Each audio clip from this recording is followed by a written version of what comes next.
नमस्कार दोस्तों, YouTube के हिस्ट्री अड्डा चैनल पर मैं डॉक्टर दिवाकर मिश्रा एक बार फिर आप सभी का स्वागत करता हूं। दोस्तों, आप अध्ययन कर रहे हैं सारस्वत सिंधु सभ्यता का, जिसके 10 भाग अभी तक आपने देखे। आज इस श्रृंखला के 11वें भाग में हम बात करने वाले हैं इंडस वैली सिविलाइजेशन के लोगों के आर्थिक जीवन के विषय में और जानने वाले हैं परीक्षा की दृष्टि से उन सभी महत्वपूर्ण तथ्यों को जो या तो विभिन्न परीक्षाओं में पूछे गए हैं या जिनकी पूछे जाने की संभावना है। तो चलिए करें आज के इस वीडियो की शुरुआत और जाने इंडस वैली सिविलाइजेशन के लोगों का आर्थिक जीवन। दोस्तों, मानव जीवन के अगर आर्थिक पहलू की बात की जाए तो समस्त अर्थव्यवस्था जो है वो कुछ आधार स्तंभों पर निर्भर करती है। ये आधार स्तंभों में पहला है कृषि पशुपालन, दूसरा है उद्योग धंधे और तीसरा है व्यापार वाणिज्य। अगर इंडस वैली सिविलाइजेशन के परिप्रेक्ष्य में बात करें तो सिंधु सभ्यता के लोगों का मुख्य आर्थिक आधार कृषि था। और कृषि इसलिए था, आप पढ़ते भी होंगे, विश्व की तमाम सभ्यताएं नदियों के किनारे ही विकसित हुई। इसमें इंडस वैली सिविलाइजेशन सिंधु नदी के किनारे विकसित हुई सभ्यता थी। नदियों के किनारे होने के कारण उपजाऊ मिट्टी थी और कृषि का कार्य सुलभ था। तो यहाँ के लोगों का मुख्य आर्थिक आधार कृषि ही था। और जैसा आपको हमने बताया, कृषि के लिए उर्वरता का जो मुख्य स्रोत था वो सिंधु नदी में प्रतिवर्ष आने वाली बाढ़ थी, जिससे नवीन मिट्टी का निर्माण होता था। अब बात करते हैं एक एक क्रम से एक एक आधार स्तंभों की। तो सबसे पहले हम बात करें कृषि की। हड़प्पाकालीन कृषि, आप जानते हैं, ये कालीबंगा से जुते हुए खेत का प्रमाण मिला ही है, जो प्राक हड़प्पा कालीन पूरा स्थल है और जिसका उत्खनन बीबी लाल महोदय ने कराया था। उन्होंने ही कालीबंगा को तीसरी राजधानी हड़प्पा सभ्यता का माना। अगर इस पूरा स्थल में जुते हुए खेत के प्रमाण का लोकेशन पूछा जाए तो दक्षिणी भाग में है इस पूरा स्थल के। यहाँ 2 फसलों को एक साथ बोने के प्रमाण मिले हैं, यानी एक ही साथ 2 फसल की खेती की जाती थी। और आगे बढ़ें, खेती के लिए जो हल का प्रयोग हुआ है, तो हालांकि हल का साक्ष्य नहीं मिल पाया है। मिट्टी के हल का प्रारूप बनवाली और बहावलपुर से मिला हुआ है, ये याद रखिएगा, मिट्टी का हल। इसके साथ साथ एक मिट्टी निर्मित हल का खंडित प्रारूप मोहनजोदड़ो से भी मिला हुआ है। इसके साथ आगे बात करें तो प्रस्तर निर्मित तथा लकड़ी के हत्थे युक्त हंसिया भी मिला है मेहरगढ़ से, यानी फसल काटने का जो उपकरण होगा हंसिया, वो भी उपलब्ध होता है इस सभ्यता में। आगे बात करें तो बीज वपन यंत्र के अंकन से युक्त मिट्टी की एक तस्तरी मिली है लोथल से, और एस आर राव महोदय ने इसे बीज वपन यंत्र होने का अनुमान किया है कि इस तरह का भी उपकरण खेती के कार्य में उस काल के लोग प्रयोग में लाए होंगे और तभी इस प्रकार का अंकन इस मिट्टी की तस्तरी पर मिलता है। आगे बात करें तो एक कुएं के साथ जुड़ी हुई नालियों के प्रमाण प्राप्त हुए हैं अल्लाहदीनों से, जो इंडस वैली सिविलाइजेशन का सबसे छोटा पूरा स्थल है। यहाँ से आभूषणों का ढेर भी मिला हुआ है। तो यहाँ कुएं के साथ जुड़ी हुई नालियां हैं और ऐसा अनुमान किया जाता है कि संभवतः इन्हीं नालियों से सिंचाई का भी कार्य किया जाता रहा होगा। इसके साथ साथ सिंचाई हेतु बांध और नहर के साक्ष्य भी मिले हैं। गवरबंदों से बांध का, जबकि शुर्तुघई से नहर का साक्ष्य मिला हुआ है, ये याद रखिएगा आप। तो ये आपके इंडस वैली सिविलाइजेशन में कहाँ पर खेती का साक्ष्य मिला, जुते हुए खेत का, कौन कौन से उपकरण ये प्रयोग में लाते रहे होंगे। अब हम बात करते हैं जो अन्नागार के साक्ष्य मिले हैं, वो भी इनके कृषि पक्ष को उजागर करते हैं, जिनमें हड़प्पा, मोहनजोदड़ो, लोथल, राखीगढ़ी ऐसे पूरा स्थल है जहाँ पर अन्नागार मिले, विशाल अन्नागार, जहाँ पर अनाजों का संग्रह किया जाता रहा होगा। इसी प्रकार कालीबंगा से अनाज संग्रह हेतु एक के ऊपर एक रखे हुए विशाल मर्तबान भी प्राप्त हुए हैं। यह भी अनाज संग्रह का एक तरीका था। आगे बात करें तो गेहूं पीसने की वृत्ताकार चक्की के 2 पार्टों की प्राप्ति लोथल से हुई है, यानी गेहूं को पीसा जाता था। इसके साथ साथ मसाले या जड़ी बूटी पीसने हेतु अवतल चक्कियां मिली हैं हड़प्पा और मोहनजोदड़ो से। धान कूटने की ओखली भी मिली है हड़प्पा से। विश्व में कपास की खेती का प्राचीनतम प्रमाण हमको हड़प्पा सभ्यता से ही मिलता है। संपूर्ण विश्व में पहली बार कपास की खेती इंडस वैली सिविलाइजेशन के लोगों ने ही की थी। हड़प्पा सभ्यता में सर्वाधिक फसलों के जो साक्ष्य मिले हैं वो बालू, हरियाणा में स्थित पूरा स्थल है, वहां से मिलते हैं। अभी तक इंडस वैली सिविलाइजेशन में जो फसलों की पहचान की गई है कुल 9 प्रकार की फसलें हैं। बात करें जो मुख्य फसलें थी उस काल में गेहूं और जौ थी। गेहूं की 2 प्रजातियां थी। पहली प्रजाति थी ट्रिटिकम कम्पेक्टस और स्फरोकोकम। ये 2 गेहूं की प्रजातियां जो आज भी पाई जाती हैं वो इंडस वैली सिविलाइजेशन के समय में भी थी। और आगे बात करें प्रमुख फसलों की, तो फसलों के प्रमाण कहां कहां से मिले हैं ये भी एक महत्वपूर्ण तथ्य है और लगभग आप इसको अगर तैयार कर लें तो परीक्षाओं में आने के चांसेस बन जाते हैं। गेहूं मोहनजोदड़ो, हड़प्पा और राखीगढ़ी यहां से मिला हुआ है। जौ की बात करें तो मोहनजोदड़ो, हड़प्पा, राखीगढ़ी के साथ साथ कालीबंगा से भी हमें जौ के साक्ष्य मिले हैं। धान राखीगढ़ी, लोथल, रंगपुर, बालू तथा हुलास। हुलास हालांकि इंडस वैली सिविलाइजेशन का पूरा स्थल है, लेकिन यहाँ पर जो धान के साक्ष्य मिले हैं वो उत्तर वैदिक काल से जुड़े हुए हैं, फिर भी नाम दिया गया है। आगे बात करें बाजरा की खेती होती थी उस काल में। सुरकोटदा, रोजदी, शोरतगई, लोथल और रंगपुर जैसे पुरास्थलों से इसके साक्ष्य मिले हुए हैं। चना व सरसों कालीबंगा से मिला, जैसा अभी हमने बताया। कालीबंगा में जो जुते हुए खेत का प्रमाण मिला है उसमें एक साथ 2 फसलों के बोने का साक्ष्य भी है। उसमें चना और सरसों की खेती की जाती थी। इसी प्रकार से जौ, सरसों और तिल का ढेर बनवाली से मिला हुआ है। मसूर की खेती नौसारों से की जाती थी, जबकि कपास मेहरगढ़ से। यह विश्व का सबसे प्राचीनतम साक्ष्य उपलब्ध कराता है पूरा स्थल कपास की खेती का। तिल, तरबूज के बीज, मटर और खजूर जैसे फसलों का प्रमाण हमको हड़प्पा से मिला है। आगे बात करें लहसुन, बालू से।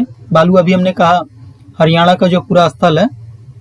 दक्षिण पूर्व एशिया में सबसे प्राचीनतम साक्ष्य लहसुन का यहीं से उपलब्ध होता है। अब थोड़ा सा ध्यान दीजिएगा, उपिंदर सिंह की किताब है पियर्सन पब्लिकेशन वाली, उसमें हिंदी वाले में अदरक मिलेगा और इंग्लिश वर्जन में आप जाएंगे तो वहां गार्लिक शब्द का प्रयोग किया गया है। तो गार्लिक लहसुन होता है जबकि जिंजर अदरक होता है। लेकिन जब अनुवाद किया गया अंग्रेजी से हिंदी में तो गार्लिक का अनुवाद अदरक मिलता है। तो थोड़ा सा आप ध्यान दीजिएगा, यहाँ पर वास्तव में अदरक नहीं लहसुन है। आगे बात करें केला तथा शहद का प्रमाण। अभी हाल ही में राखीगढ़ी की जो रिपोर्ट आई है उसमें ये प्रमाणित हुआ है कि केला और शहद का प्रयोग इस काल में लोग करते थे भोजन के रूप में। मृत भांडों में जो अवशेष लगे हुए थे उन्हीं का परीक्षण करने के बाद इस तरह के तथ्य प्रकाश में आए हैं। एक और चीज याद रखिएगा कि इंडस वैली सिविलाइजेशन के लोग गन्ना से अपरिचित थे। कौन सी फसल नहीं जानते थे, गन्ना का साक्ष्य नहीं मिला है अभी तक। ये अपने आप में बड़ा रोचक है। फिर बात करें पशुपालन का, तो पशुपालन के लिए हड़प्पा कालीन पशुओं की जानकारी हमको मिलती कहाँ से है?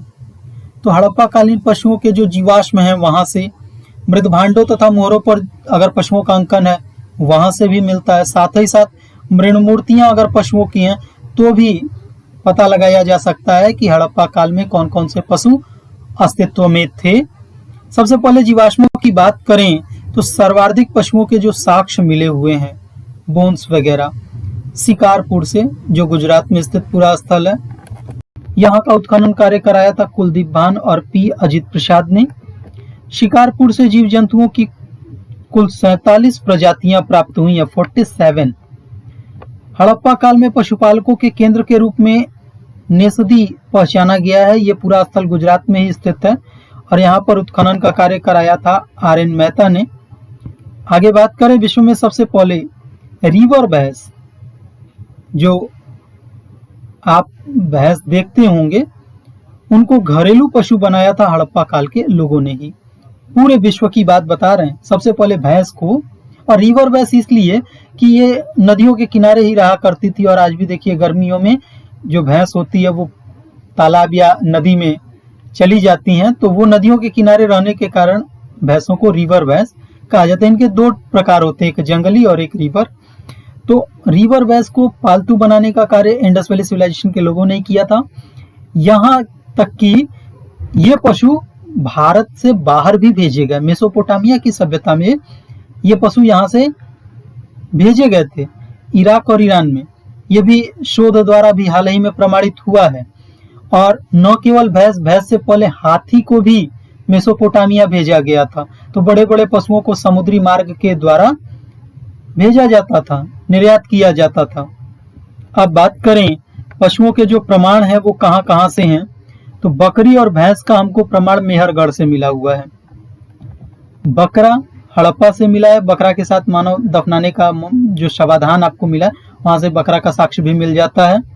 इसी प्रकार कुत्ता, रोपड़ से जानते ही है, मानव शवाधान के साथ कुत्ता दफनाने का साक्ष्य है, तो कुत्ता भी प्रमाणित है। हाथी के अवशेष रुजदी से मिले हुए हैं।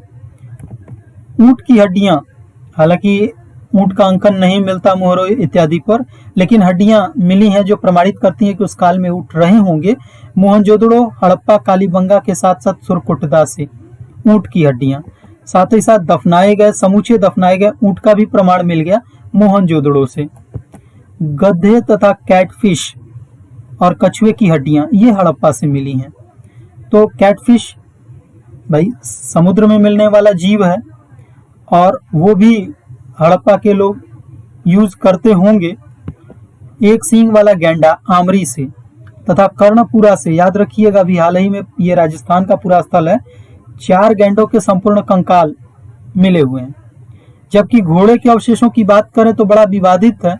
सुरकोटदा से जबड़ा मिला हुआ है, लोथल से भी जबड़ा है, राना गुंडई से दांत मिला हुआ है, और कालीबंगा भी घोड़े के अवशेष प्रमाणित कराता है। तो ये घोड़े का तो थोड़ा विवादित है, लेकिन अक्सर सुरकोटदा के संदर्भ में पूछा जाता है कि घोड़े के अवशेष कहाँ से मिले हैं, तो हमने अन्य पुरास्थलों को भी जोड़ करके दिखला दिया। अब हम बात करते हैं उद्योग धंधों की। तो उद्योग धंधे में सबसे पहले बात करें चहुंदड़ों की, जिसे औद्योगिक नगर के रूप में पहचान मिली। और ये पहचान किसने किया? ये चहुंदड़ों के उत्खननकर्ता मैके महोदय थे, उन्होंने ही इसे औद्योगिक नगर का दर्जा दिया यहाँ के अवशेषों के आधार पर। प्राक हड़प्पा काल में भारत का सबसे बड़ा औद्योगिक कार्यस्थल ये राजस्थान में स्थित बिंजोर है, जिसको पुरातत्व की भाषा में जो नाम दिया गया है वो 4MSR दिया गया है। यहाँ से आपको बताया भी था पिछले वीडियो में हमने कि प्रोटीन युक्त लड्डू की प्राप्ति यहाँ से हुई है। शंख उद्योग की कार्यशाला के साक्ष्य वाला भारत में प्रथम हड़प्पीय पुरास्थल नागेश्वर है। ये याद रखिएगा, ये भी गुजरात का पुरास्थल है नागेश्वर। हड़प्पा कालीन बाजार का प्रमाण लोथल से मिला हुआ है। लोथल की एक गली में दोनों तरफ दुकानें मिली हैं, जिसको बाजार का अनुमान लगाया गया है। तराजू का प्रमाण बड़ा इंपॉर्टेंट है। तराजू, शंख का तराजू हो, चाहे आपके हाथीदांत का तराजू हो, मिट्टी का हो, इस तरह के तराजू के प्रमाण मिले हैं। बाजार है, सामान तौलने का कार्य तराजुओं से किया जाता होगा। इसके प्रमाण हड़प्पा, मोहनजोदड़ो, रोपड़ तथा लोथल से मिले हुए हैं। साथ ही साथ तराजू है तो बाट भी होगा। तो बाट तो विभिन्न पुरास्थलों से छोटे बड़े करके मिलते ही हैं। एक महत्वपूर्ण तथ्य ये जानिएगा कि बाट बनाने वाले घर तथा कार्यशाला की पहचान चहुंदड़ों से हुई है। कुल 22 बाट एक ही घर में मिले, तो ऐसा अनुमान किया गया कि ये बाट बनाने वाले का ही घर रहा होगा, या कार्यशाला के रूप में इसका प्रयोग किया जाता रहा होगा। इतने बड़े पैमाने पर एक साथ बाट का मिलना चहुंदड़ों से। माप तौल की जो इकाई, इनकी मानक इकाई थी वो 16 के अनुपात में थी। मापन के लिए पैमाना या स्केल भी मिला हुआ है। मोहनजोदड़ो से सीप निर्मित, लोथल से हाथी दांत निर्मित, और हड़प्पा से ताम्र या कांस्य का पैमाना मिला है। जबकि कालीबंगा से जो प्राप्त हुआ पैमाना है वो मिट्टी का पैमाना है। ये तथ्य उद्योग धंधों से जुड़े हुए हैं। अब जानेंगे महत्वपूर्ण उद्योग धंधे। तो हड़प्पा कालीन प्रमुख उद्योगों में वस्त्र उद्योग, सूती वस्त्र के साक्ष्य तो विभिन्न पुरास्थलों से मिले हुए हैं, कहीं उस तरह में लिपटा हुआ मिल जाएगा, किसी उपकरण में मिलेगा। लेकिन महत्वपूर्ण तथ्य जानिएगा कि वस्त्रों की रंगाई के कुंड हमको लोथल और धौलावीरा से मिले हुए हैं। इसी प्रकार मृदभांड उद्योग भी था। मृदभांडों का तो प्रचलन था। मोहनजोदड़ो, हड़प्पा, नौसारो और चौहंदड़ो से मृदभांड पकाए जाने के भट्ठे मिले हैं, कुम्हारों के आवे मिले हैं, और इसी आधार पर यह कहा जा सकता है कि इन पुरास्थलों पर मृदभांड उद्योग विकसित रहा होगा। ईंट उद्योग भी मोहनजोदड़ो और हड़प्पा से मिला हुआ है। ईंट के भट्ठे, पक्की ईंटों का प्रयोग भी सर्वप्रथम हमें यहीं दिखलाई पड़ता है। धातु उद्योग की बात करें तो जैसा आप जानते हैं कि लोहा से ये अपरिचित थे, लेकिन ये कांस्य युगीन सभ्यता थी, तो तांबा गलाने की 16 भट्टियां हड़प्पा से मिली हैं, जबकि तांबे की एक कार्यशाला लोथल से उपलब्ध हुई है। आगे बात करें, मनका उद्योग काफी प्रचलित था। विभिन्न पुरास्थलों से इसके साक्ष्य मिले हैं। सबसे पहले चौहंदड़ो का नाम आता है, उसके बाद लोथल, नागवाड़ा और राखीगढ़ी। ये मनके बनाने की यहाँ फैक्ट्री उपलब्ध हुई है, उद्योग था। शंख का उद्योग भी उस काल में प्रचलित था, जिसमें चौहंदड़ो, नागवाड़ा, बगसरा, शिकारपुर, बिंजोर, कुंतासी और धौलावीरा जैसे पुरास्थलों पर हमको शंख उद्योग दिखलाई पड़ता है। इसमें याद रखिएगा शंख की चूड़ियां नागेश्वर से। और सीपी उद्योग का महत्वपूर्ण जो केंद्र था वो बालाकोट था। बालाकोट अभी जो सर्जिकल स्ट्राइक में नाम आया था, तो वहां पे सीपी उद्योग उस काल में प्रचलित था। नमक बनाने का जो बाड़ा है वो पादरी से प्राप्त हुआ है, और खिलौना उद्योग चौहंदड़ो से। तो इस प्रकार विभिन्न प्रकार के उद्योग धंधों में यहाँ के लोग शामिल थे, और आर्थिक जो उनका बेस था वो उद्योग धंधों पर भी डिपेंड करता था। हाथी दांत की बनी हुई वस्तुओं का कारखाना भी राखीगढ़ी से उपलब्ध हुआ है, साथ ही साथ लोथल से भी इसका प्रमाण मिला है। तो आज के लिए बस इतना ही। मिलते हैं अगले भाग में, जो आधारित होगा हड़प्पा कालीन व्यापार वाणिज्य पर। Thank you for watching history अड्डा।